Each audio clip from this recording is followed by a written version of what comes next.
마태복음 4장 4절 말씀입니다. 마태복음 4장 4절. 찾으신 줄 알고 저희 한 목소리로 공독에 올리겠습니다. 예수께서 대답하여 이르시되 이러되었으니 하나님 떡으로만 살 것이 아니요 하나님의 입으로부터 나오는 모든 말씀을 살 것이라 하시니. 아멘. 사람은 무엇으로 사는가? 어디선가 한 번쯤 들어본 것 같은데 그런 생각을 하셨습니까? 어느 유명한 저자의 책 제목입니다. 그런데 오늘 함께 나눌 말씀은 그 책의 내용과는 다른 내용입니다. 혹시 이런 생각을 해보신 적 있으신가요? 사람은 어떤 존재예요? 사람은 무엇으로 사는 거죠? 이 질문은 단순히 사변적인 관념에 불과한 질문이 아닙니다. 이것은 중요한 질문입니다. 인간 본래 자기를 찾고자 하는 시도, 물음입니다. 저는 오늘 이 시간 세 가지 중요한 질문을 던지려고 합니다. 그 질문들에 답하면서 말씀을 함께 살펴보기 원합니다. 먼저 첫 번째 질문입니다. 사람은 어떤 존재일까요? 오늘 본문 마태복음 4장 4절에 보면 예수님께서 이렇게 말씀하십니다. 사람이 떡으로만 살 것이 아니요 하나님의 입으로부터 나오는 모든 말씀으로 살 것이다. 여기 예수님의 말씀 속에 사람이 나오고 또 하나님이 나옵니다. 사람은 하나님과의 관계성 속에서 규정되어지는 존재라는 것입니다. 하나님께서 우리가 잘 아는 것처럼 하나님께서 모든 사람을 창조하셨습니다. 하나님과 사람의 관계는 창조주와 피조물의 관계입니다.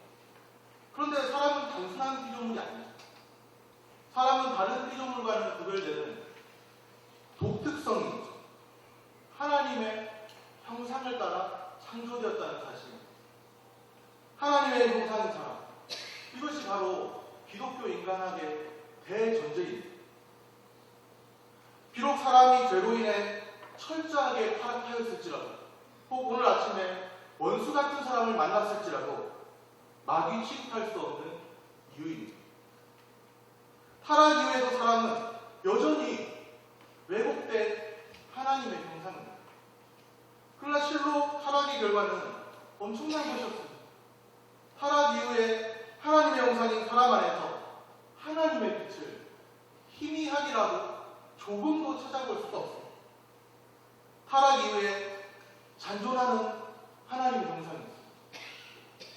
타락 이후 잔존하는 하나님의 형상은 타락 이전에 하나님의 형상의 참 모습을 논할 수 없습니다. 하나님의 형상을 따라서 의와 거룩과 진리로 지으심을 받은 그런 모습을 전혀 볼 수 없다는 것이죠. 결국 사람은 어떤 존재일까요? 창조와 타락의 양면성 속에서 살아가는 존재입니다. 그러나 그와 동시에 사람은 하나님의 형상이고요. 그와 동시에 사람은 철저히 타락한 죄인입니다. 본래 사람은 하나님과의 관계성 속에서 살아가는 존재로 그렇게 창조되었습니다. 뿐만 아니라 오늘 마태복음 4장 4절 말씀처럼 하나님의 말씀으로 사는 존재입니다. 하나님과 관계성 속에서 창조되었고 또 하나님의 말씀으로 사는 존재라는 것이죠. 그런데 철저히 타락한 죄인에게는 하나님과의 관계가 중요하지 않습니다. 하나님의 말씀이 차지하는 비중이 크지 않습니다. 오히려 하나님의 말씀보다 떡으로 표현되고 있는 그 무엇에 더 많은 관심이 가고 더 중요시 여기는 그런 존재가 타락 이후의 사람이라는 것입니다. 물론 사람에게는 떡도 필요합니다. 당연하죠. 사람이 떡으로만 살 것이 아니라는 이 말씀은 떡이 필요 없다고 그렇게 말씀하는 것이 아닙니다. 사람이 살아가는데 떡도 필요하고 중요합니다. 그런데 떡으로만 살아서는 안 된다는 말씀입니다. 사람은 떡으로만 살아서는 결코 참된 만족을 누릴 수 없는 존재라는 것입니다. 하나님께서 인간을 처음 창조하실 때 디자인이 그렇습니다. 기억하면 좋겠습니다. 하나님께서는 사람을 단지 떡으로만 사는 그런 존재로 계획하신 것이 아닙니다. 성경 곳곳에서 하나님이 뭐라고 말씀하시는지 잘 들어보시기 바랍니다.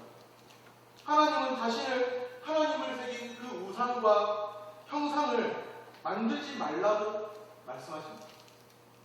하나님께서는 자신이 형상화되는 것을 원치 않으셨습니다. 그런데 참 역설적입니다.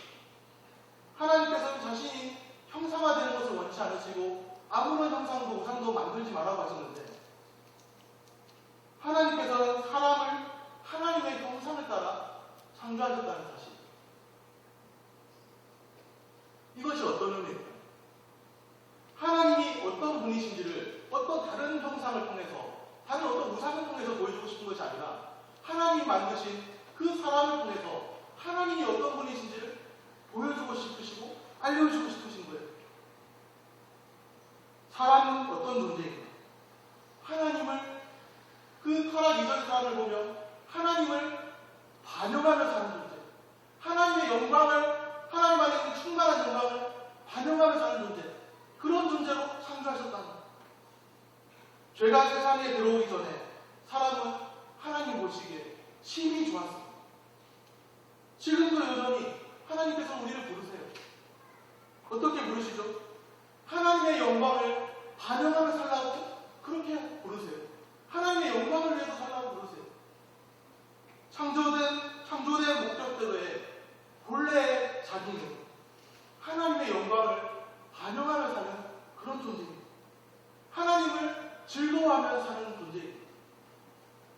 창조된 목적대로의 본래의 자기를 찾아야 합니다. 신앙생활, 그저 관념으로만 머물러 있는 것이 아니라는 거예요. 창조된 목적대로의 본래의 자기를 찾고자 하는 그런 몸부림이 요청된다는 것이죠. 하나님의 창조의 목적이 무엇인가? 나를 구원하신 목적이 무엇인가? 그 목적대로 본래 자신을 하나님의 디자인대로 다시금 찾아야 한다는 것이죠. 화석화된 신앙이 아니라 생명력 있는 신앙이 되어야 합니다. 생명력 있는 신앙이 될 때에야 비로소 우리가 주님 안에서 먹고 마시기 시작합니다. 또 더불어서 주님이 내 안에서 먹고 마십니다. 생의 약동, 생명력 있는 약동이 시작된다는 것이죠. 주님이 내 안에, 내가 주님 안에 있는 생명의 역사를 누리게 된다는 것이죠. 사람은 떡으로만 사는 그런 인생이 아닙니다. 하나님의 말씀으로 살 것이라 그렇게 말씀하십니다. 그런데 사람들은 주님의 말씀을 듣지 못해요. 본래의 자기를 상실한 채 살아갑니다.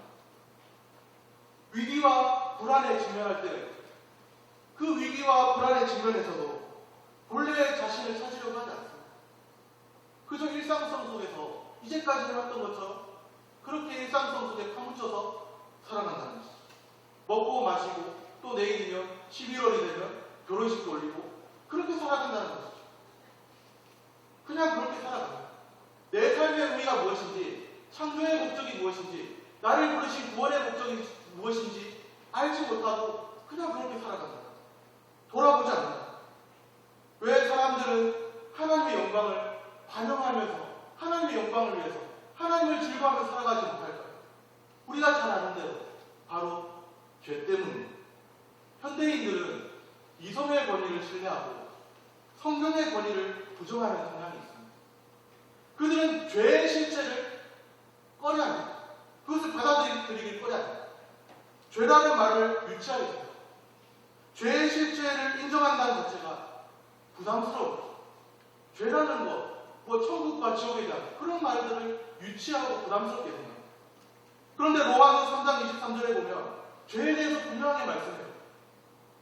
모든 사람이 죄를 범하였으며 그 다음 어떻게 되죠? 하나님의 영광에 이르지 못하더니. 죄가 하나님과 사람 사이에 그 관계를 단절시켰습니다.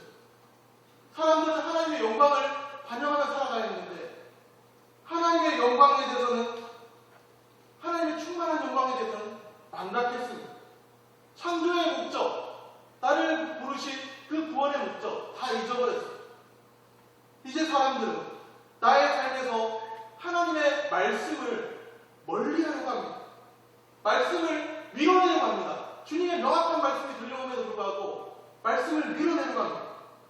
말씀이 내 삶의 중심이 아니에요. 떡으로만 사는 인생으로 전락했습니다. 많은 사람들, 우리가 잘 아는 것처럼 생존 경쟁의 구조와 현실 속에서 몸부림칩니다.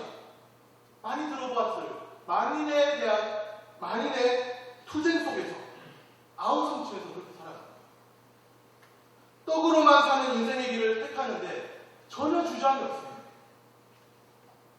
사람이 떡으로만 살 것이 아니라 하나님의 입으로부터 나오는 모든 말씀으로 살 것이라, 이 말씀이 전혀 들리지 않게 되었다는 것입니다. 그들의 마음은 돌같이 굳어 있습니다. 하나님의 말씀이 들어갈 빈틈이 없어. 자신으로 가득 차 있고, 자신의 탐욕으로 가득 차 있고, 하나님의 말씀이 들어갈 빈틈이 전혀 없어요. 그러나 귀 있는 사람은 듣고 깨닫는 은혜가 있기를 바랍니다. 두 번째 질문입니다. 사람에게 선포된 유일한 글이 무엇인지 아세요? 오늘 본문 마태복음 4장 4절에 기록된 이 말씀을 하시는 분 누구죠? 사람이 떡으로만 살 것이 아니요 하나님에게서 나오는 모든 말씀을 살 것이야. 물론 구약에 인용하셨지만 누가 한 말이죠? 예수님이 하신 말씀입니다. 예수님. 이 말씀, 하나님의 말씀으로 살 것이라고 하신 이 말씀을 하시는 분은 예수님입니다. 사람에게 선포된 유일한 길이 있다면 예수님과 예수님의 말씀입니다. 우리가 인정하든 인정하지 않든 그렇다. 예수님 안에서 영원한 생명을 얻습니다. 믿으시길 바랍니다. 말은 참 쉽죠. 먹고 살기도 바쁘잖아요. 하나님 말씀을 붙들고 살아가라고 목회자는 외치지만, 그래 하나님 말씀 붙들고 살기에는 만만치 않은 현실이에요. 고통스러운 현실이 있다는 것. 혹시 이렇게 말씀하고 싶은 분이 계실지 모르겠어요. 삶은 고통이에요. 내 삶은 고통이라고 말씀하시는 그런 분이 계실지 모르겠어요. 나의 고통과 상황을 아셔서 그렇게 하나님 말씀 붙들고 살아가라고 하냐. 그 정도의 여유조차도 없다고 말씀하시는 분이 계실지도 모르겠어요. 어떻게 보면 삶은 고통이에요. 그러나 우리 주 예수님 한번 생각해보세요. 우리 주 예수님께서는 인생의 고통과 현실에 대해서 너무나 잘 아십니다. 수고하고 무거운 짐 지지 다 내게로 오라. 누가 하신 말씀? 예수님이 하신 말씀. 우리의 수고하고 무거운 짐에 대해서 아신다는 것, 우리의 고통스러운 상황을 아신다는 것, 그 짐을 다 내려놓고 주님 앞에 나오라고 말씀하시는 분이 예수님이십니다. 예수님께서는 목자 없는 양같이 길을 잃고 헤매는 무리들을, 그 불쌍한 영혼들을 주목해서 보셨습니다. 보시고 민망히 여기셨어요. 그들은 떡을 찾아서 헤매는 사람들이었어요. 생명의 줄을 발견해서 나온 사람들이 아니라 수많은 무리들이 줄지어서 예수님을 따랐지만 떡을 찾아서, 그렇게 자신에게 필요한 그 필요를 찾아서 나온 사람들이 무리들이었어요. 지금도 예수님께서는 목자 없는 양같이 길을 잃고 찾아 헤매는 많은 영혼들을 찾고 계십니다. 우리 옆 사람의 눈을 한번 마주보면서, 좀 부담스럽지만 옆 사람 눈을 마주보면서 이렇게 한번 말해볼까요? 아직도 헤매고 계시나요? 더 이상 어두운 죄악길에서 헤매지 않고 하나님의 영광에, 그 부름에, 그 초청에 응답하여 살아가는 그런 은혜가 있기를 소원합니다. 떡으로만 살지 않고 하나님 말씀으로 사는 인생이 되려면 어떻게 해야 되죠? 어떻게 하면 창조된 목적대로의 본래의 자기를 찾고 회복할 수 있을까요? 우리가 잘 아는 말씀처럼 요한복음 14장 6절에 보면 내가 곧 길이요 진리요 생명이니 나로 말미암지 않고는 아버지께로 올 자가 없느니라. 그렇게 말씀하셨어요. 나로 말미암지 않고는. 예수님이 유일한 길이라고 말씀하셨어요. 한번 생각해 보셨습니까? 인류 역사상 이렇게 말씀하신 분이 또 있었을까요? 나로 말미암지 않고는 하나님 아버지께로 갈 수가 없다. 이렇게 담대하게 선언하는 분을 보신 적이 있으세요? 그런 사람이 있다고 한다면 C.S. 루이스 기독교 변증가 그 증언처럼 그는 미치광이거나 아니면 진짜 생명의 주인. 이렇게 담대히 외칠 수 있다면 종교 사기꾼이 아닌 이상은 미치광이거나 아니면 진짜 생명의 주인 되시는 분이죠. 요한복음 17장 3절에 보면 또 이렇게 말씀합니다. 영생은 곧 유일하신 참 하나님과 그의 보내신 자 예수 그리스도를 아는 것입니다. 예수 그리스도를 아는 것이 영원한 생명이라고 말씀합니다. 사람에게 선포된 유일한 길이 무엇일까요? 유일한 길은 우리가 잘 아는 거죠. 예수님이십니다. 예수 그리스도 안에서 누구든지 삶을 얻을 수 있습니다. 예수 그리스도 안에서. 예수 그리스도 안에서. 그리스도 안에서란 말이 무슨 뜻입니까? 그리스도 안에 있다는 것이 무슨 뜻일까요? 그리스도 안에 있다는 것. 그리스도와 연합했다는 뜻입니다. 예수님이 이미 그 일을 이루셨어요. 자기 백성, 여기에 나온 하나님의 백성, 하나님의 자녀들을 위해서 이미 우리의 죄를 대신하여 죽으시고 다시 살아나신 줄로 믿습니다. 우리는 그 예수 그리스도의 부활을 믿는 사람들입니다. 그리스도의 몸의 부활을 특별히 믿습니다. 몸의 부활. 소위 정신적 부활이 아닙니다. 몸의 부활. 예수님이 몸으로 부활하셨다. 이것이 의미하는 것이 뭘까요? 예수님의 부활 사건은 가공된 이야기가 아니라는 거예요. 예수님의 부활 사건은 몸으로 부활하신 증인들이 있는 역사적 시공간 속에서 명백히 일어난 사건이라는 것입니다. 역사적 시공간 속에서 명백히 일어난 사건, 그 부활 사건으로 우리의 생명 되신 그 주님이 우리에게 이제 요청하고 계십니다. 예수님과 이제는 연합하여서 과거의 삶을 다 청산하고 예수님과 이제는 연합하여서 죄에 대하여 죽고 의에 대하여 살라고 말씀합니다. 그런데 그리스도와 연합은 단순히 지식적인 문제가 아니라는 거예요. 우리가 오래전부터 들어왔던 그런 지식적인 문제가 아니라 실제적인 삶입니다. 창조의 목적대로 본래의 자기를 찾는 삶입니다. 영원한 생명을 누리는 길입니다. 단순히 지식으로나 관념으로 끝난다면 그것은 참된 신앙이 아니라. 그런데 교회 역사를 살펴보면 성경의 진리와 역사적인 신앙 고백을 따르지 않는 사람들이 있어 왔어요. 그런 사람들의 도전이 있어 왔어요. 교회에 대해서, 성경에 대해서, 또 예수님에 대해서 도전이 있어 왔어요. 그들은 성경을 어떻게 생각합니까? 인간의 편집된 고화물, 만들어낸 그런 고화물 정도로 여기는 거예요. 성경의 권위에 도전했어요. 하나님의 말씀으로 우리는 믿지만 성경을 인간의 편집된 성물로 보는 사람들도 있어 왔다는 것이죠. 또 성경에 계시된 예수 그리스도를 부정했어요. 참 하나님이시요 참 사람이시요 하나님의 아들로 오신 그 예수 그리스도를 부정했어요. 그들의 도전에 대한 응전으로 역사적 교회는 성경과 예수 그리스도에 대한 5가지 진리를 선포했습니다.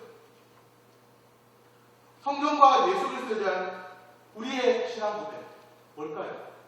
첫 번째는 성경의 권위와 영감입니다. 성경은 정확무한 하나님의 말씀이다. 변동이 없는 거예요. 성경의 권위와 영감.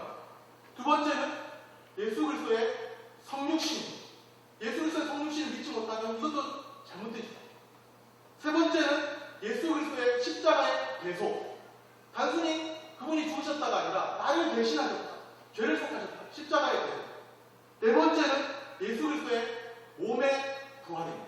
정신적 부활이 아니라 역사적 시공간 속에서 일어난 몸의 부활입니다. 다섯 번째는 예수 그리스도의 역사적 재림입니다. 이것을 소위 근본주의 5개조항이라고 합니다.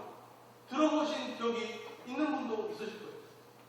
혹시 제가 이것을 말씀드렸는데, 이 5가지 말씀드렸는데, 이 5가지 중에 단 한 가지라도, 3가지, 2가지 아니라 단 한 가지라도 믿지 않는다. 나는 그걸 믿지 않는다. 그런 분이 계시다면, 진짜 예수 믿는지를 돌아보셔야 돼요. 그런 분이 계시다면, 성경의 진리를 부정하는 것이고요. 역사적 신앙 고백과는 죄송하지만, 거리가 먼 사람입니다. 진짜 예수 믿는 사람인지를 돌아봐야 합니다. 자신을 잘 살펴봐야 합니다. 다시 한 번 더 말씀드리면요. 우리가 믿는 신앙 고백이 뭔가?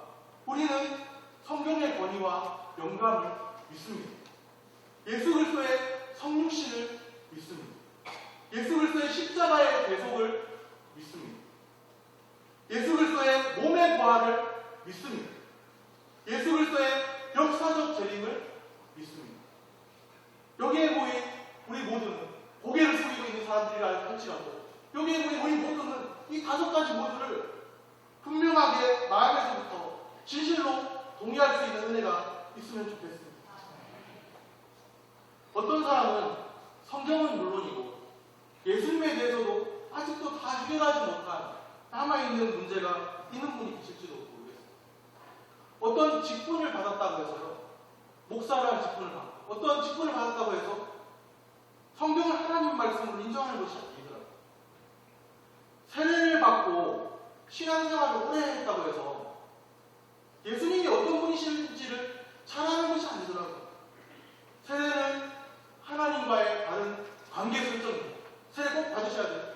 그렇지만 세례를 받고 신앙생활을 오래 했다고 해서 예수님이 어떤 분이신지를 잘 아는 것은 아니더라고요. 역사와 전통이 오래된 교회에 문 닫고 있다 해도 마찬가지입니다. 성경과 예수 그리스도에 대한 신앙 고백은 개별적으로 분명하게 표현해야 합니다.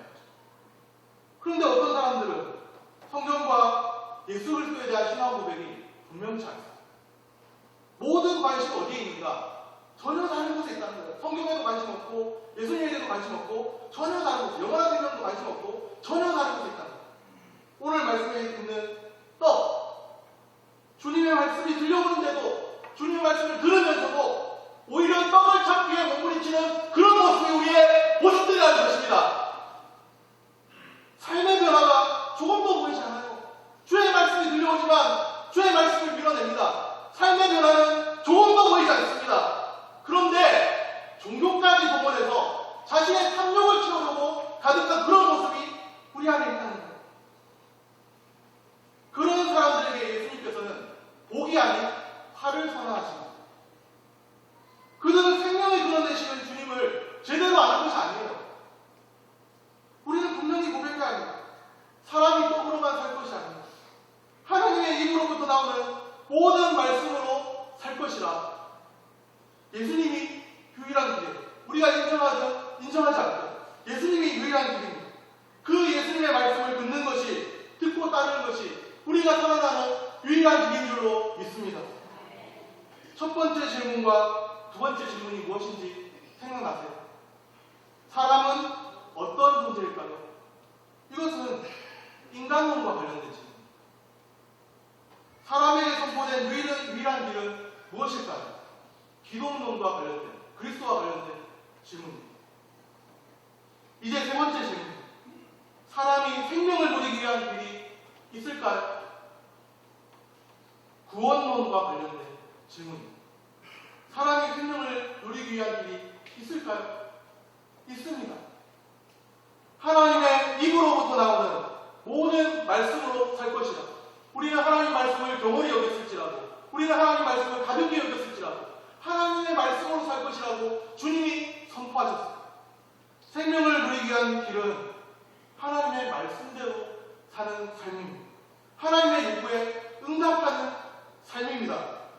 장로교 표준문서 소요리 문답 85문답입니다.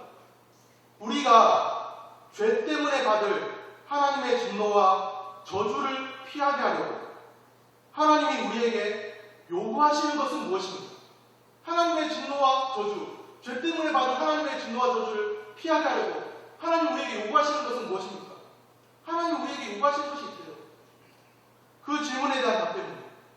우리가 죄 때문에 받을 하나님의 진노와 저주를 피하게 하려고 하나님이 우리에게 요구하시는 것은, 잘 들으세요, 예수 그리스도를 믿는 것과 생명에 이르는 회개와 그리스도가 우리에게 구속의 유익을 전해주는 데 쓰는 모든 외적 수단을 부지런히 사용하는 것입니다.